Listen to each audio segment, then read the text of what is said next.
کہ بھائی چہ جائے کہ آپ جن کی فضائل مناقب بیان کرنے کے چکر میں بنو امیہ کے اوپر اتنا کیچڑ اچھالتے ہیں، اگر وہ ہی خلیفہ راشد نہ ہوں تو پھر مثلا حضرت علی رضی اللہ تعالیٰ عنہ، ان کی خلافت تو ہے، خلیفہ ہم مانتے ہیں، لیکن خلیفہ راشد یہ کسی جگہ سے بھی ثابت نہیں ہے۔ اور یہاں تک کہ آپ احادیث پڑھ لیں، خود مطالعہ کریں، نبی اکرم صلی اللہ علیہ وآلہ وسلم نے تو پہلے 3 خلفاء کا تو ذکر کرتے رہتے تھے۔ آپ کہا کرتے تھے میں گیا میرے ساتھ ابو بکر عمر، میں فلاں جگہ گیا میرے ساتھ ابو بکر اور عمر، اور بعض جگہ پر عثمان کا نام لیتے۔ کوئی ایک حدیث ایسی نہیں ہے پورے ذخیرہ حدیث میں، کوئی ایک حدیث ایسی نہیں ہے کہ اللہ کے رسول نے اپنے بعد جہاں ابو بکر کا ذکر کیا، اپنے بعد جہاں عمر کا ذکر کیا، اپنے بعد جہاں آپ نے حضرت عثمان کا ذکر کیا، اس کے بعد آپ نے حضرت علی کا ذکر کیا ہو۔ کوئی ایک حدیث ایسی نہیں۔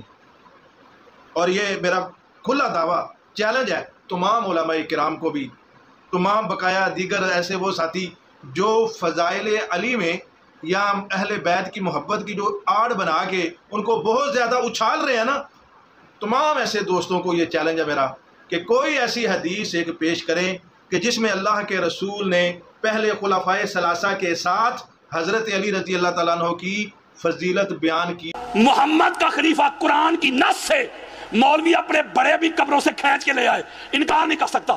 کوئی پہلی 3 خلافتوں کی ایک نص نہیں دے سکتا قرآن سے۔ نہیں سمجھ رہے میری بات، پرسوں سمجھو گے، ایک نص نہیں لا سکتا۔ اللہ کا قرآن کہتا ہے کہ ساری محمد کی امت میں نبی کا خلیفہ وہی ہو سکتا ہے جو پوری امت میں سب سے بڑا عالم ہو، ایک۔ دوسری، جو پوری امت میں سب سے بڑا طاقت والا ہو، اشجاع ہو، قوت والا ہو، مجاہد ہو، اسد ہو۔ نہیں سمجھ رہے؟ اب آ جاؤ پہلے سے لے کے آخری تک، بڑے سے لے کے چھوٹے تک، میں روایتیں پڑھنی شروع کر دوں راحت ہو جائے گی۔ پوری کائنات میں پاک محمد کے بعد جو سب سے بڑا عالم ہے نا، اس کا نام علی بن ابی طالب ہے، بلکہ یہ حضرت عمر بن خطاب کا عقیدہ ہے۔ حضرت عمر بن خطاب کہتے پوری کائنات میں پاک محمد کے بعد جو سب سے بڑا عالم ہے اس کا نام علی ہے۔ اسی لیے وہ اپنی بادشاہی میں فیصلے کرتے تو فیصلہ کر کے بھی سوچتے، فیصلہ کر تو دیا لیکن علی نہیں تھا، پتہ نہیں فیصلہ ٹھیک بھی ہے کہ نہیں۔ مولا کو بلایا جاتا، مولا علی علیہ السلام ان کے کیے ہوئے فیصلے کو درست کرتے تو حضرت عمر غصہ نہیں کرتے تھے کہ بادشاہ کا فیصلہ بدل دیا، بلکہ ایک جملہ کہتے تھے، لولا علی لہلک عمر، علی آپ نہ ہوتے تو عمر ہلاک ہو جاتا۔ اس کا مطلب یہ ہوا کہ اللہ کے نبی کا خلیفہ وہ ہو سکتا ہے جس سے سوال کیا جائے تو ایٹ دی سپاٹ انہی قدموں پہ کھڑا ہو کے کائنات کی ابتدا سے لے کے کائنات کی انتہا تک جو بھی سوال کیا جائے، جو اسی وقت جواب دے، وہ ہے محمد کا خلیفہ، جس کو جواب دینے کے لیے مولوی جی گھر جانا پڑے وہ خلیفہ نہیں ہوتا۔ اوئے ہوئے ہوئے ہوئے، بلکہ ایک حدیث دیتا ہوں میں آپ کو، آقا علیہ السلام فرماتے ہیں، عبداللہ ابن عباس نے روایت کیا، العلم ستۃ احداث، کہ بلا گل مک گئی ہے، فعلی من 5 احداث، گل نہیں مک گئی۔ آقا فرماتے ہیں اللہ نے علم کے 6 حصے کیے، کتنے؟ بولو یار، 6 حصے کیے علم کے۔ قرآن کہتا ہے خلافت کی شرط علم، میں کوئی بچوں سے کتاب کر رہا ہوں یار۔ آقا فرماتے ہیں اللہ نے علم کے 6 حصے کیے، ان 6 میں سے 5 کتنے؟ 5 کے 5 علی کو دے دیے، وَلِلنَّاسِ سُدُسٌ وَاحِدٌ، اور چھٹا حصہ پوری کائنات میں تقسیم کیا۔ اور اگلی بات تو سنو، وہ جو چھٹا حصہ پوری کائنات میں تقسیم کیا اس حصے میں بھی علی کا حصہ ہے۔ اب جب موسیٰ علیہ السلام گئے تھے تو پیچھے جو قوم تھی وہ سامری جادوگر کے پیچھے لگ گئی، وہ بچڑے کے پیچھے لگ گئی یار، بولے ہیں۔ اب یہاں کیا ہوا ہے؟ خاصا دی گلے ہم آگے، ادھر جب حضور گئے تو علی علیہ السلام چونکہ پیچھے حضور علیہ السلام کے خلیفہ تھے تو کچھ لوگ ایسے تھے ان کو بڑا مروڑ تھا مولا علی سے، حضور کے ہوتے ہوئے تو وہ پیچھے پڑھتے تھے نمازاں نہیں سمجھ رہے، انہوں نے کہا یار علی کے پیچھے نماز نہیں پڑھنی، ایسا کرتے ہیں مسجد ہی الگ بنا لیتے ہیں۔ انہوں نے مسجد ہی الگ بنا لی، مسجد ضرار، نہیں سمجھ رہے، اس مسجد میں انہوں نے کوئی بوتل آ کے نہیں رکھ دیے تھے یا لات منات عزا ہبل. اللہ کی نماز پڑھتے تھے, قرآن بھی ادھر پڑھتے تھے, عبادت اللہ کی کرتے تھے. لیکن جب حضور آئے نا پلٹ کے, اللہ کی طرف سے آرڈر آ گیا, وحی آ گئی, امر آ گیا.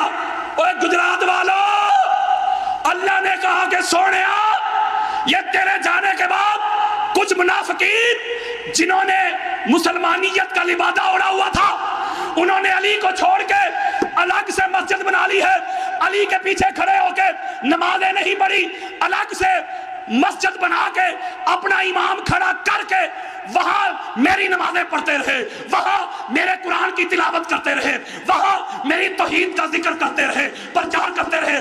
سونے اعلان ہے میرا, اللہ کا امر ہے, اللہ کا پیغام ہے, جو تیرے خلیفہ علی سے منہ موڑ لے, علی سے تعلق توڑ لے, علی سے رشتہ توڑ کے, علی سے کنڈ کر کے میری مسجد بھی بنا دے, جو علی کو چھوڑ کے مسجد بنائے اس مسجد کو بھی گرا دو, ان کو اسلام سے بھی نکال دو.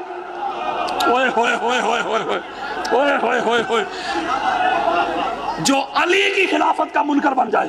اوئے ایک اور دلیل دیتا ہوں قرآن سے, بڑی خاص بات ہے, میں ایک ایک سمری ایک ایک دانہ چیک کروا رہا ہوں آپ کو.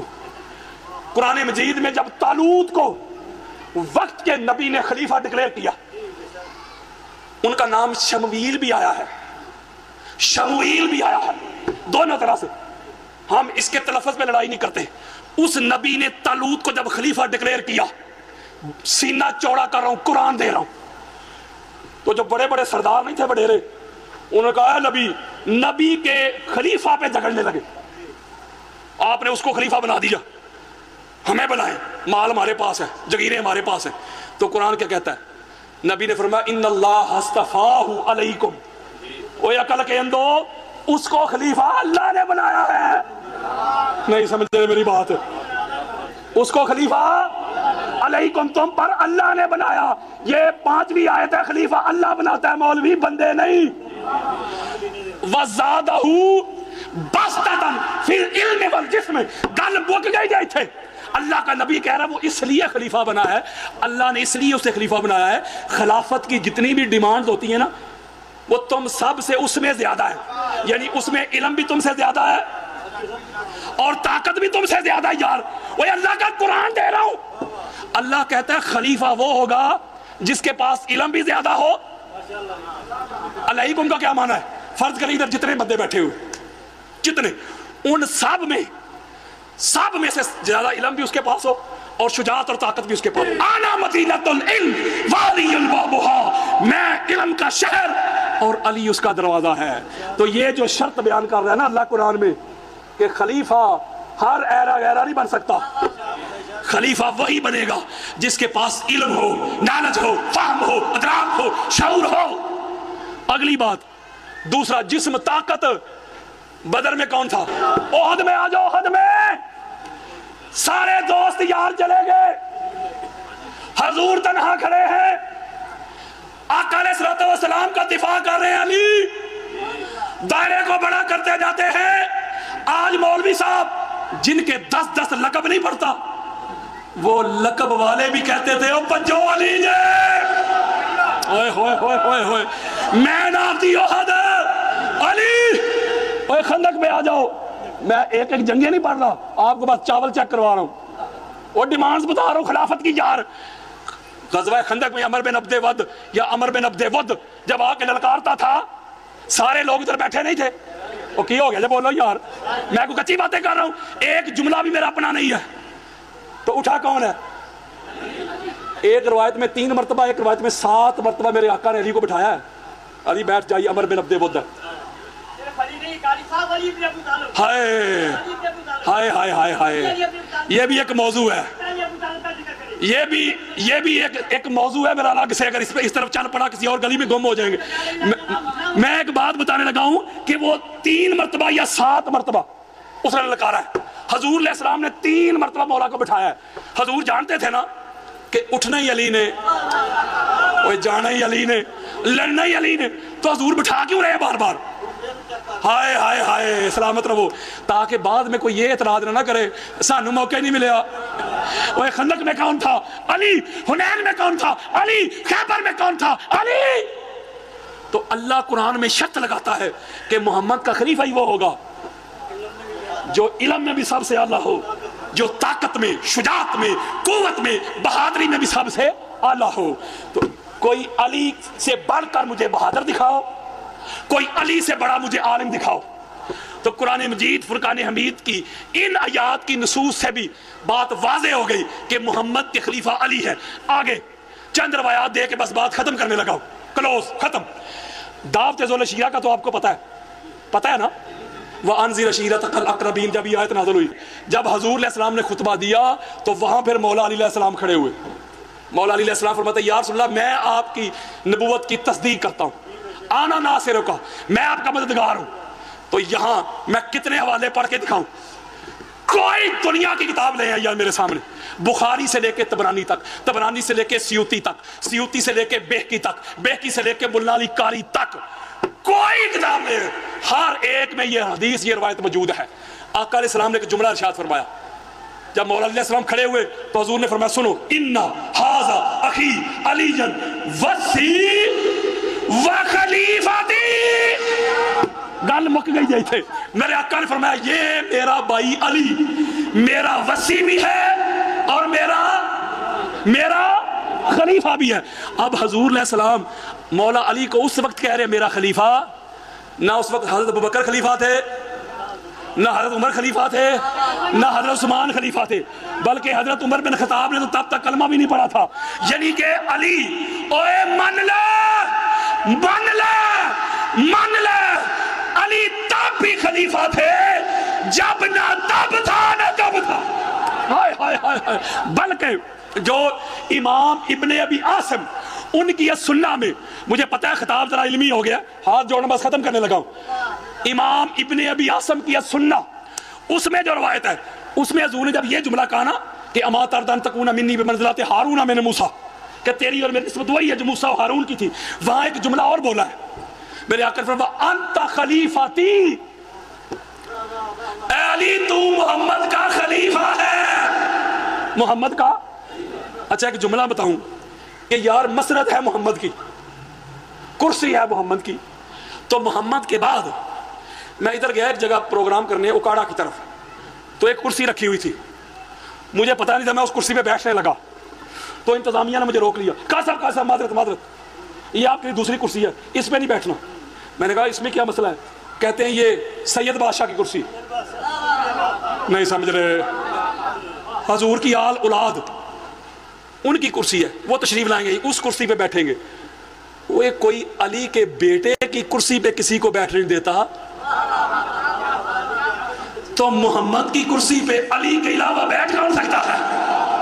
اس کی سب سے بڑی دلیل دے کے ختم کر دوں بات. آخری حدیث، جب آپ کو پتہ ہے کہ صلح ہوئی تھی، صلح حدیبیہ جسے کہتے ہیں، مشرکین کے ساتھ، وہ مشرکین نے اس کی شرائط توڑ دی. اب اللہ نے سورہ برات نازل کی جسے ہم سورہ توبہ کہتے ہیں. اس کی پہلی آیت یہاں سے شروع ہوتی ہے، برات من اللہ ورسولہ الی الذین عاہدتم من المشرکین. حضور کی طبیعت ناساز تھی. بڑی خاص بات ہاتھ جوڑ رہا ہوں، آخری حدیث ہے، بات ختم ادھر ہی. جب انہوں نے شرائط توڑ دی، اللہ نے یہ 12 آیات نازل کی اور کہا ہے حبیب حج کا موسم ہے، آپ بھی جا کے مقام عرفات میں مکہ جا کے یہ اللہ کا امر پڑھ کے سنا دے کافروں کو. جب تمہاں توڑ دیتی ہیں شرطاں تو ساڑھے بھی کوئی نہیں، بری ذمہ، بس معاہدہ ختم، اعلان کر دے. حضور کی طبیعت ناساز تھی. امام بخاری سے لے کے بہقی تک یہ سارے حوالے میرے پاس پڑے ہوئے ہیں. آقا علیہ السلام نے حضرت ابوبکر کو بلایا اور کہا کہ ابوبکر میری طبیعت ناساز ہے، جا تو یہ میرا پیغام لے کے جا، تو جا کے یہ سورہ برات پڑھ کے سنا دے میرا نمائندہ بن کے، ایلچی بن کے. ادھر سے وہ سورہ برات لے کے حضرت ابوبکر نکلے، ادھر اللہ کا پیغام لے کے جبریل نکلا. میں کو قصہ سنا رہا ہوں یار. اب جبریل امین کی رفتار حضرت ابوبکر سے تو زیادہ ہی ہے نا. وہ حضور کی بارگاہ میں پہنچ گئے، یا رسول اللہ اللہ کا پیغام لے کے آؤں، اللہ کا امر لے کے آؤں. کیا؟ اللہ نے آرڈر بھیجا ہے کہ پیغام ہے میرا، وحی ہے میری، امر ہے میرا، کمانڈمنٹ ہے میری، یا تو خود جائیں یا تو خود جائیں. اگر خود نہیں جا سکتے تو پھر جائے گا وہ جو تجھ سے ہو، تو جس سے ہو. حضرات